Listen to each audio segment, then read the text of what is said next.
जय हिंद साथियों, आप सभी का अपने YouTube चैनल पर स्वागत है। इस वीडियो में देखेंगे बौद्ध संगीतियाँ, उनके स्थान और उस समय शासनकाल किसका था और उसके अध्यक्ष कौन थे। महत्वपूर्ण टॉपिक है और इन्हें आप आसानी से याद कर पाएंगे अगर आप इस वीडियो को पूरा देखते हैं। सबसे पहले आप देख लीजिए जिस प्रकार से लिखा हुआ है, इनको सुनिएगा। अगर लगे कि स्पीड बहुत स्लो है तो आप स्पीड बढ़ा सकते हैं अपने YouTube में, जो आपके पास स्पीड होता है, बढ़ाने का सिस्टम होता है, वहाँ से। बात करते हैं बौद्ध संगीतियाँ। बौद्ध संगीतियाँ कितनी हुई तो प्रथम, द्वितीय, तृतीय, चतुर्थ, ये लिखा हुआ है यहाँ पर। स्थान बहुत पूछा जाता है, सबसे ज़्यादा अगर पूछा जाता है इसमें कुछ तो है स्थान। स्थान क्या है? प्रथम बौद्ध संगीति कहाँ पर हुई? राजगृह। द्वितीय वैशाली, तृतीय पाटिलपुत्र, चतुर्थ कुंडलवन। शासनकाल प्रथम में किसका था? अजातशत्रु का। द्वितीय में कालाशोक, तृतीय में अशोक, चतुर्थ में कनिष्क।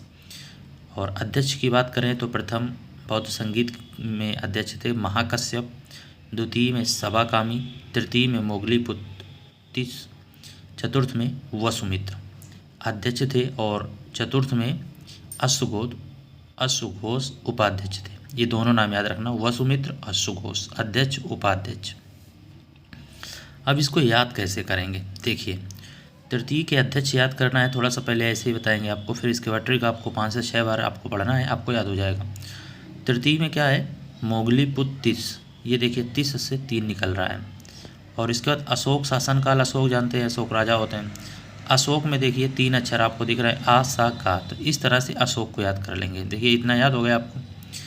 इसके बाद अजातशत्रु महाकश्यप, इसको कैसे याद रखेंगे? जो महान व्यक्ति है महाकश्यप, मान लीजिए कश्यप नाम का व्यक्ति है, महाकश्यप है, और तो उसके सामने क्या हो जाए? शासनकाल किसका हो जाएगा? तो महान कैसे बना? जब उसका कोई शत्रु नहीं है तो वो महान है। ठीक है, इस तरह से जोड़ सकते हैं आप। बाकी उम्मीद करते हैं कि आपको ये बात समझ में आ नहीं रही होगी, फिर भी थोड़ा सा हमने आपको हिंट्स दिया। अब देखते हैं ट्रिक के माध्यम से कैसे याद करेंगे। स्थान के लिए ट्रिक क्या है? स्थान कैसे याद करेंगे? राजा वैशाली को पाटिलपुत्र से लेकर कुंडलवन गया। राजा वैशाली को पाटिलपुत्र से लेकर कुंडलवन गया, सुना भी होगा आपने, पॉपुलर ट्रिक है, फिर भी आपका रिवीजन हो जाएगा। राजा से राजगृह, वैशाली से वैशाली, पाटिलपुत्र से पाटिलपुत्र और कुंडलवन से कुंडलवन। देखिए 1 2 3 4 ये स्थान यहाँ से क्लियर हो जाते हैं। बात आती है शासनकाल और अध्यक्ष कैसे याद करें। एक बात आपको और बता देते हैं, राजगृह, वैशाली और पाटिलपुत्र ये आपको किस राज्य में मिलेंगे? याद रखिएगा, बिहार। कुंडलवन आपको कहाँ मिलेगा? जम्मू कश्मीर। ठीक है, अब याद करेंगे शासनकाल कैसे याद करेंगे। तो इसके लिए ट्रिक बनाया है, आजकल आशिक कंगाल हैं। आजकल आशिक कंगाल हैं, इसको ट्रिक के रूप में ही लीजिएगा।